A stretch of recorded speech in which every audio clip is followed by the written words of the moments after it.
ఇద్దరు బాగున్నారా? చూడండి, ఇలా చేపలు క్లీన్ చేయాలా. తర్వాత ఉప్పు పట్టించేసి కాసేపు అలానే ఉంచాలా. అది ఫిష్ మసాలా కొంచెం వేయాలా. తర్వాత జీలకర్ర పొడి ఒక కేప్సా, మిరియాల పొడి కొంచెం, వెల్లుల్లి పౌడర్ అంటే కారపొడి కొంచెం, తర్వాత వచ్చేసి ధనియా కొంచెం, తర్వాత పసుపు పొడి కొంచెం, మొత్తం మిక్స్ చేయాలి. అలా మిక్స్ చేసిన తర్వాత అన్నిటికీ అప్లై చేయాలి. సరేనా? మొత్తం ఈ మాదిర అప్లై చేయాలి.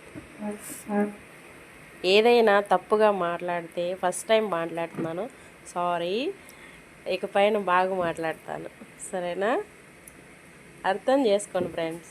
మొత్తం మసాలా అంతా ఇలా బాగా మ్యాగ్నేట్ చేయాలా. తర్వాత వచ్చేసి ఇలా ఒక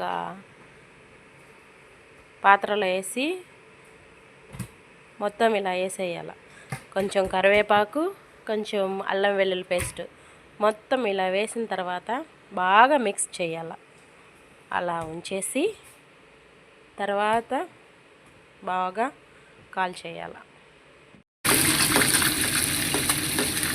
ఫ్రై చేసిన తర్వాత కొంచెం ఆనియన్, అన్నీ టమాటా, నిమ్మకాయ రసం అన్నీ వేయాలి. ఇలా అయితే బాగా తింటారు కోవిడ్ వాళ్ళు. నచ్చితే లైక్ చేయండి, సబ్స్క్రైబ్ చేసుకోండి ఫ్రెండ్స్. Bye friends.